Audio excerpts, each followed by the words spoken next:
दोस्तों आज की वीडियो में डिस्कस करने वाले हैं ईटीएफ के जो एक्सपेंस रेशियो होते हैं और म्यूचुअल फंड के जो एक्सपेंस रेशियोज होते हैं उनके अंदर क्या डिफरेंसेस आता है। और जब आप लंबे समय तक इन्वेस्टमेंट करते हैं यानी 10 साल 20 साल 25 साल 30 साल तक के लिए इन्वेस्टमेंट करते हैं तो कितना इम्पैक्ट आपको चार्जेस में आएगा, यानी कितना पैसा आपको इनको देना पड़ेगा, ईटीएफ को कितना देना पड़ेगा और म्यूचुअल फंड को कितना देना पड़ेगा। और जो ईटीएफ के एक्सपेंस रेशियोज है वो किस तरीके से लगाए जाते हैं, किस तरीके से डिडक्ट किए जाते हैं, उसके बारे में दोस्तों आज की वीडियो में डिस्कशन करेंगे।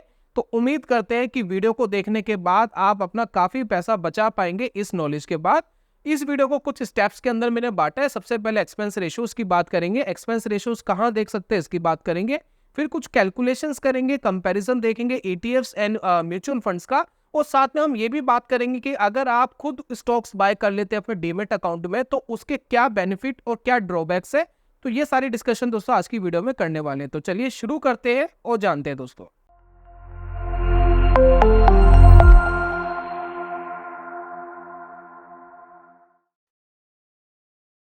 बहुत बहुत स्वागत है आप सभी का ट्रेडिंग चैनल के यूट्यूब चैनल में। मेरा नाम है अनमोल मित्तल। सबसे पहले दोस्तों जिस वेबसाइट का हम यूज कर रहे हैं एक्सपेंस रेशियो जानने के लिए उसका नाम है टिकरटेप। इस वीडियो में जितनी भी वेबसाइट्स और जितने भी टूल्स मैं यूज करूंगा उसमें से कोई भी स्पॉन्सर्ड नहीं है। और यहाँ पर हम सबसे पहले जानते हैं कि एक्सपेंस रेशियो क्या होता है एक ईटीएफ का साथ में एक म्यूचुअल फंड का। तो डिफरेंसेस हम देखेंगे। सबसे पहले एक ही कंपनी का, यानी एक कंपनी है जिन्होंने एक ईटीएफ लॉन्च करा हुआ है और सेम ही कंपनी ने म्यूचुअल फंड लॉन्च करा हुआ है और एक ही इंडेक्स पे लॉन्च करा हुआ है, तो क्या डिफरेंसेस एक्सपेंस रेशियोज में आ रहे हैं उसके बारे में एक बार जान लेते हैं। तो सबसे पहले जैसे कि मैं यहाँ क्लिक करता हूं और मैं यहाँ पर सर्च कर रहा हूं सिंपली निफ्टी 50 और यहाँ पर मैंने क्लिक कर दिया ईटीएफ। जैसे मैं यहाँ क्लिक करता हूँ यहाँ पर मुझे बहुत सारी कंपनीज के ईटीएफ्स आ रहे हैं। ईटीएफ्स का मतलब होता है एक्सचेंज ट्रेडेड फंड। इनको हम स्टॉक्स की तरह ही बिल्कुल डीमेट अकाउंट में बाय कर सकते हैं, जब चाहे सेल कर सकते हैं और ये बिल्कुल वही ट्रेड हो रहे होते हैं और वही इनके प्राइसेस ऊपर नीचे हो रहे होते हैं। तो यहाँ पर देखिए आईसीआईसी का एक निफ्टी 50 का ईटीएफ है जो 250 रुपीज का चल रहा है। अगर मैं इसको क्लिक करता हूँ तो यहाँ पर मुझे इसके बारे में काफी सारी जानकारी मिल जाएगी, लेकिन हमें सबसे पहले यहाँ पर जानना है एक्सपेंस रेशियो क्या है। तो यहाँ पर देखिए हम नीचे करेंगे तो यहाँ पर देखिए इसका एक्सपेंस रेशियो यहाँ पर दिखाई दे रहा है 0.03%। 0.03%। तो ये ध्यान रखिएगा यहाँ पर आईसीआईसी का जो एक इंडेक्स का ईटीएफ है निफ्टी 50 का वो हमसे एक्सपेंस रेशियो चार्ज करेगा 0.03%।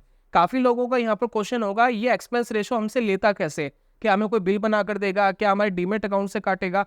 बिल्कुल ऐसा नहीं है। ये जो एक्सपेंस रेशियो है ये एनएवी में एडजस्ट हो जाता है। जैसे कि आप देखेंगे इसका 250.72 एनएवी है, तो जब भी इनको अपने एक्सपेंस रेशियो काटने होंगे वो इसी के अंदर एडजस्ट कर लेंगे और इसी के अंदर से माइनस हो जाएंगे। तो आपको कहीं अलग से पे नहीं करना है। ये आप इस तरीके से मानिए कि जो यहाँ रिटर्न्स आपको मिलेंगे उस रिटर्न के अंदर एक्सपेंस रेशियोज ऑटोमेटिक धीरे धीरे माइनस वो कर लेते हैं। अब यहाँ पर होगी ईटीएफ के एक्सपेंस रेशियो की बात, जो हमने आईसीआईसी की बात करी। अब सेम काम हम करेंगे म्यूचुअल फंड। निफ्टी 50 का एक म्यूचुअल फंड लेते हैं और जो आईसीआईसी को ही हम सिलेक्ट करते हैं।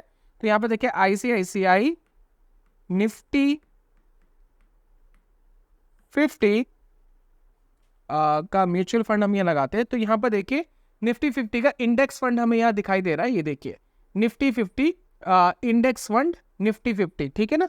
अब ये देखिए दोनों काम एक ही कर रहे हैं। अगर आप ईटीएफ लेते तो भी काम सेम था और अगर आपने म्यूचुअल फंड के अंदर पैसा लगाया होता वो भी काम सेम ही था। लेकिन अगर आप दोनों के एक्सपेंस रेशियो देखेंगे तो एक्सपेंस रेशियो में आपको मिलेगा थोड़ा सा डिफरेंसेस। तो यहाँ पर देखिए एक्सपेंस रेशियो यहाँ पर आ रहा है 0.17%। वहां हमें कितना मिल रहा था 0.03% और यहाँ मिल रहा है 0.1%। यानी दोनों एक ही काम कर रहे हैं। एक ईटीएफ है एक म्यूचुअल फंड है और दोनों के अंदर क्या डिफरेंसेस आ गए, एक्सपेंस रेशियो के डिफरेंसेस आ गए। डिफरेंसेस आने का मेन रीजन क्या है? मेन रीजन ये है कि जब हम किसी एक फंड को चला रहे होते हैं तो उसके अंदर काफी सारे कॉम्प्लेक्स चीजें होती है जिसको मैनेज करना थोड़ा सा मुश्किल होता है और ईटीएफ के अंदर इतना मुश्किल नहीं होता है। जैसे कि मैं आपको एग्जाम्पल के रूप में बताता हूँ। मान लेते हैं कि आप 100 रुपीज इन्वेस्ट करना चाहते हैं तो आप 100 रुपीज से भी स्टार्ट कर सकते हैं। उसके अंदर कोई फाउंडेशन नहीं है। आपको 150 रुपए से स्टार्ट करना है कर सकते हैं, आपको 250 रुपए से स्टार्ट करना कर सकते हैं, किसी को 500 से स्टार्ट करना कर सकते हैं। लेकिन यहाँ पर क्या होगा जब हम ईटीएफ की बात करते हैं तो ईटीएफ की एक एनएवी होती है स्टॉक की तरह ही। जैसे कि अभी हमने देखा 250 रुपए, तो आपको 250 रुपए के मल्टीपल में ही इन्वेस्ट करना पड़ेगा। तो वो एक कैलकुलेशंस एरर आ जाते हैं बीच में। तो यहाँ पर क्या है कि आपके पास एक फ्लेक्सिबिलिटी होती है म्यूचुअल फंड में कि आपको कितना पैसा लगाना है, पॉइंट्स में लगाना है, पॉइंट में लगा सकते हैं, 1000 लगाना है, 1100, 1200, 1500, लेकिन यहाँ मल्टीपल में खरीदना पड़ता है। और कई बार म्यूचुअल फंड के अंदर एक कैश मैनेज करना पड़ता है फंड मैनेजर को, तो बहुत सारे कॉम्प्लिकेशंस होते हैं जिसकी वजह से एक्सपेंस रेशियो थोड़े से बढ़ जाते हैं। और ईटीएफ्स के अंदर वो हमेशा सस्ते पड़ते हैं। अब इसका लॉन्ग टर्म में इंपैक्ट क्या आएगा, उस इंपैक्ट की बात करते हैं। तो यहाँ दोस्तों मैंने एक कैलकुलेटर ओपन करके रखा है जिसके अंदर हम जान सकते हैं कि कितना हम पैसा देंगे लॉन्ग टर्म में। अब यहाँ पर देखिए इनिशियल इन्वेस्टमेंट में लगा रहा हूँ 10,000। मान लेते हैं कि आपने सबसे पहले 10,000 रुपए का इनिशियल इन्वेस्टमेंट करा और हर महीने आप 10,000 रुपए लगा रहे हैं। ड्यूरेशन में लेके चल रहा है हम 25 ईयर्स, यानी 25 साल तक हम ये करते हैं तो क्या होगा। और यहाँ पर देखिए ग्रोथ मैंने 15% ऐसे ही चूज कर लिया है, ठीक है। और एक्सपेंस रेशो, सबसे पहले हम एक्सपेंस रेशो लगाते हैं ईटीएफ की जो थी 0.03%। तो यहाँ पर देखिए 0.03%। जैसे मैंने यहाँ कैलकुलेट पे क्लिक करा तो मुझे कैलकुलेशंस आएगी। अब यहाँ पर देखिए मेरा इनिशियल जो इन्वेस्टमेंट होगा वो 30 लाख का होगा 25 ईयर्स में, और जिसके अंदर मुझे एक्सपेक्टेड रिटर्न मिल सकता है 3.31 CR अगर 15% का ग्रोथ मिलता है मेरे को। और इसके ऊपर मेरे एक्सपेंस रेशो लगे 1,86,000 रुपीज के आसपास, ठीक है। तो आप कहेंगे जो 3-3.5 करोड़ में कोई बात नहीं, 1-2 लाख ले लिए तो कोई फर्क नहीं पड़ता है। अब एक काम करते हैं, जो हमने एक्सपेंस रेशो म्यूचुअल फंड का देखा था एक बार उसको कैलकुलेट करते हैं। तो यहाँ पर सिंपली क्या था, 0.17% यहाँ एक्सपेंस रेशो था। तो यहाँ पर करते हैं 17, ये देखिए 17% कैलकुलेट करते हैं, क्या डिफरेंस आया। अब ये देखिए जहां आपको 1.8 लाख रुपीस देने पड़ रहे थे, अब आपको यहाँ देने पड़ रहे हैं 10.44 लाख रुपीस। अब ये 10 लाख रुपए से ऊपर की फिगर चली गई है। और अगर यही इन्वेस्टमेंट ड्यूरेशन अगर हम 30 ईयर्स का कर दे तो ये एक्सपेंस रेशो कहाँ जाएगा उसको जरा देखिएगा कितना इंपैक्ट पड़ेगा इस पे। तो यहाँ कैलकुलेट नाउ पे क्लिक करते हैं तो ये देखिए 27 लाख रुपए एक्सपेंस रेशो चला गया है। और म्यूचुअल फंड के अंदर जो एक्सपेंस रेशो है इंडेक्स फंड्स का वो अमूमन कम होता है। अगर हम ऐसे म्यूचुअल फंड चूज कर लेते हैं जो अपनी समझ के हिसाब से मैनेजर अपना वर्क कर रहा है, जैसे कि मान लेते हैं यहाँ तो मैनेजर सिर्फ इंडेक्स फंड को फॉलो कर रहा है, निफ्टी 50 को फॉलो कर रहा है, वो अपना दिमाग नहीं लगा रहा है।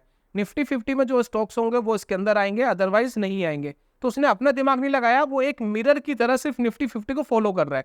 लेकिन ऐसे बहुत सारे फंड्स अवेलेबल है जिसके अंदर वो अपना दिमाग लगा रहे हैं। तो कोई एक फंड निकाल लेते हैं, ठीक है, कोई भी एक फंड निकालता है उसका एक्सपेंस रेशियो जानने की कोशिश करते हैं। तो यहाँ पर देखिए अपना दिमाग लगा के कोई एक फंड निकालते हैं, जैसे कि स्मॉल कैप का मैं निकालता हूँ, स्मॉल कैप, ठीक है। स्मॉल कैप मैंने यहाँ सर्च करा और यहाँ मैंने म्यूचुअल फंड सेलेक्ट करा। तो यहाँ पे देखिए बहुत सारे यहाँ फंड्स आ रहे हैं, जैसे कि यहाँ देखिए एडलवाइज का एक स्मॉल कैप फंड आ रहा है। तो यहाँ पर देखिए मैं यहाँ क्लिक करता हूँ, इसका एक्सपेंस रेशियो जानने की कोशिश करते हैं कि क्या आ रहा है। तो यहाँ पर देखिए इसका एक्सपेंस रेशियो आ रहा है 0.43%, ऑलमोस्ट आधा परसेंट, 0.5% एक्सपेंस रेशियो आ रहा है। तो अगर हम इसको कैलकुलेट करते हैं, यहाँ पर देखिए 4.3%, ठीक है, कैलकुलेट करते हैं। अब ये देखिए कहाँ चला गया, 67.90 लाख रुपीस पर ये चला गया, कितना ज्यादा यहाँ पर है। और भी एक आध फंड देखते हैं। तो यहाँ पर दोस्तों एक बार मल्टी कैप देखते हैं, मल्टी कैप का क्या फंड आ रहा है और उसके कोई एक्सपेंस रेशियोज देखने की कोशिश करते हैं। तो यहाँ पर देखिए फंड पे मैंने क्लिक करा तो बहुत सारे फंड्स मुझे यहाँ दिखाई दे रहे हैं। तो कोई एक फंड उठा लेते हैं, जैसे कि HSBC मल्टी कैप फंड, और इसका एक्सपेंस रेशियो जानने की कोशिश करते हैं कि ये कितना पैसा ले रहा है। अब इसका एक्सपेंस रेशियो देखिए 0.56% आ जाता है। तो यहाँ पर देखिए हम यहाँ कैलकुलेट करते हैं 0.56%, ठीक है। अब यहाँ देखिए 56%, ओब्वियसली रिटर्न्स जो है, रिटर्न्स भी अगर हम यहाँ देखें तो यहाँ रिटर्न्स के बारे में कुछ पता लगेगा। तो यहाँ देखते हैं, तो यहाँ दोस्तों SIP का जो रिटर्न आ रहा है वो 32% आ रहा है। तो 32% के हिसाब से एक बार कैलकुलेट करते हैं रिटर्न्स को। तो यहाँ पर देखिए जो ग्रोथ है हम लगाते हैं 32% और इसको हम कैलकुलेट करते हैं। तो यहाँ देखिए एक्सपेंस रेशो कहाँ चला गया, 70 करोड़ पे चला गया है। तो ये बहुत ज़्यादा हो गया है, ड्यूरेशन हमने बहुत ज़्यादा ली हुई थी। तो यहाँ पर एक काम करते हैं, इस ड्यूरेशन को थोड़ा सा कम करते हैं। अब मान लेते हैं इसको 20 ईयर्स पर लेके जाते हैं, ठीक है। एक्सपेंस रेशो देखिए, ग्रोथ रेट परसेंटेज 32%, बहुत हायर पे रख दिया है। अब ये देखिए 1.93 करोड़ पर आ गया है, जहाँ वेल्थ 19 करोड़ की क्रिएट हुई है। ठीक है। तो वेल्थ तो बहुत अच्छी क्रिएट हुई है, वेल्थ में कोई इशू नहीं है, लेकिन उसके कंपैरिजन में आप देखोगे तो कितना पैसा उन्होंने ले लिया, लगभग 10% पैसा आपसे फंड ने ले लिया है।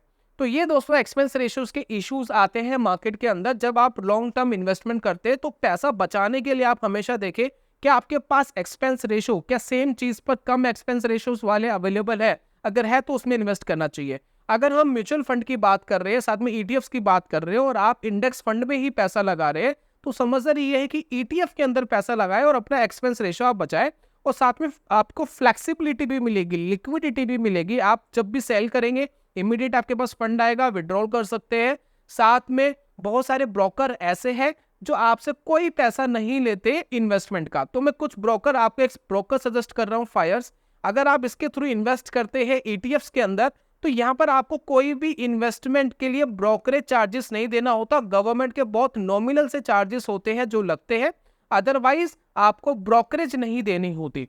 अब दोस्तों बात कर लेते हैं, काफी लोग सोचते हैं क्या हम निफ्टी 50 के जितने 50 स्टॉक्स है क्या हम खुद उसको बाय करके अपने पोर्टफोलियो में रख सकते हैं, क्या हम वही गेन कर सकते हैं? जी हाँ, वो आप कर सकते हैं, लेकिन उसके अंदर भी एक कॉम्प्लिकेशंस है। मान लेते हैं कि आप इनिशियल बेसिस पे इतना कैपिटल नहीं लगा सकते। फॉर एग्जांपल अगर आप लगाना चाहते हैं 5,000 10,000 रुपए की इन्वेस्टमेंट मंथली करना चाहते हैं, तो उस केस में क्या होगा? अगर आप सभी स्टॉक्स खरीदने लगेंगे, तो यहाँ पर मैं एक लिस्ट दिखा रहा हूँ, जैसे कि आप देखिए टेक महिंद्रा 1300 का, Shriram finance 2500, SCL, SBI, Infosys, Adani enterprises, तो लॉट्स ऑफ यहाँ स्टॉक्स आपको दिख रहे हैं।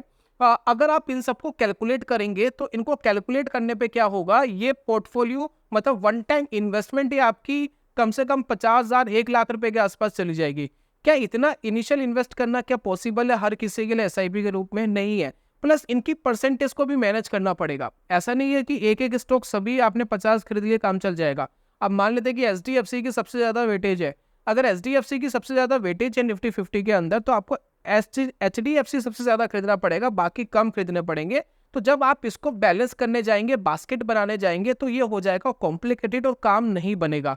तो इसीलिए जो बेस्ट सॉल्यूशन है वो ईटीएफ से, अगर एक्सपेंस रेशियो के टर्म से देखा जाए, क्योंकि ईटीएफ के अंदर एक्सपेंस रेशियोज हमें सबसे कम दिखाई दे रहे हैं।